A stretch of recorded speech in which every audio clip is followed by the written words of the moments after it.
En la opinión de Fuensanta Pérez, en Antorcha TV. El hombre es por naturaleza un ser social. Esta frase ha sido atribuida, aunque en otros términos, a Aristóteles, y ha generado todo tipo de debates y controversias. Desde un punto de vista personal, creo que así es. Todo el desarrollo logrado por la humanidad a lo largo de la historia, en su economía y actividad cultural en general, la propia transformación de la especie humana y la evolución de sus relaciones se deben precisamente al trabajo conjunto. Ello incluye desde las cosas que en nuestro tiempo pudieran parecer insignificantes hasta las más sofisticadas, como los medios de comunicación y de producción, hasta los más complejos dispositivos tecnológicos que han transformado las condiciones de vida de todos. Pero esta apreciación filosófica también ha venido cambiando. En las sociedades más antiguas, en la época primitiva, el grupo humano era sinónimo de sobrevivencia. Se necesitaba trabajar en colectivo para y por el bien de todos sus miembros, pero con el correr del tiempo hubo quienes, por intereses surgidos al nacer las clases sociales, empezaron a ocultar la idea del hombre en vida colectiva y a inculcarle que, si se concebía a sí mismo como individuo y no como parte de un colectivo, mejoraría su vida personal. Mas la historia viene ofreciendo, en la práctica, la refutación de esta tesis clasista. Todas las revoluciones, todos los cambios sociales han ocurrido gracias a la unión de los pueblos. No podríamos hablar de la gran victoria de Lenin en Rusia en 1917 si esta no hubiera sido respaldada por los millones de obreros y campesinos que se unieron para defender los ideales de una patria más justa. No conoceríamos a Fidel, quien encabezó la Revolución Cubana en 1959. No conoceríamos la República Popular China, instaurada por Mao Zedong en 1949, y otras más, todas ellas ejemplo de la unión, el trabajo y la lucha en colectivo.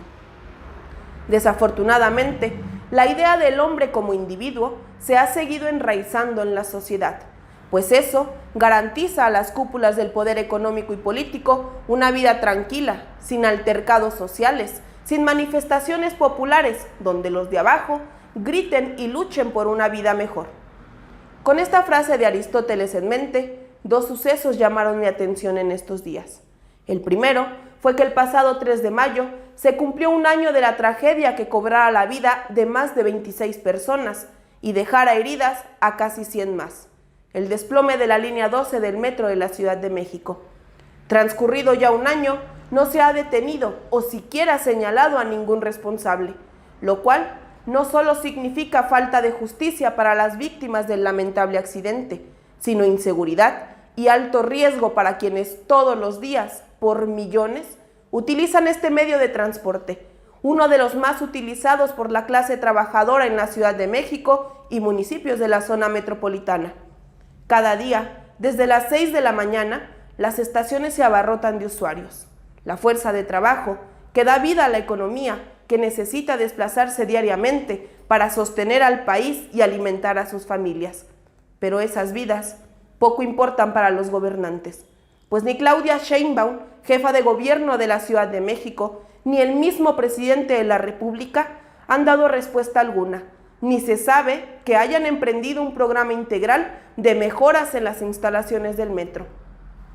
El segundo suceso fueron las diferentes manifestaciones celebradas en el mundo en conmemoración del 1 de mayo, Día Internacional del Trabajo. En varios países, después de 2 años de confinamiento por la pandemia, volvieron a levantarse las banderas para exigir mejores condiciones de vida para la clase obrera.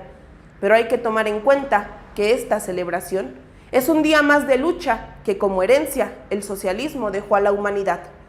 La conmemoración de este día tiene sus orígenes en la Segunda Internacional, que luchaba y proclamaba la idea de la emancipación definitiva de la clase obrera, y eligió el día 1 de mayo como fecha de celebración en homenaje a los obreros de Chicago, que en 1886, en gran número, fueron brutalmente reprimidos por exigir el cumplimiento de esos derechos.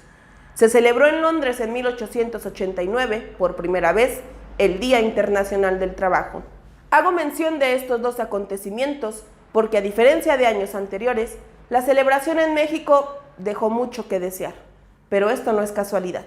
pues la idea de que el hombre como individuo es superior a un colectivo ha sido tan difundida que la misma clase trabajadora muestra grietas en sus filas, creyendo que poco o nada se puede hacer ya para mejorar sus condiciones laborales y de vida en general.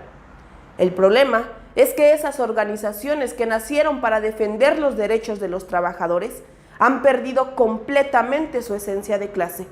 Ya no son los obreros o campesinos quienes las dirigen, sino sindicalistas al servicio de los señores del poder, esto es, de los empresarios y del gobierno, y que han abandonado los auténticos problemas de los trabajadores. Así, cada obrero, cada trabajador se queda solo, aislado, como el hombre individual, modelo que proclama la filosofía individualista, solo e indefenso, como lo exige el gobierno de López Obrador con su fiero combate contra las organizaciones sociales.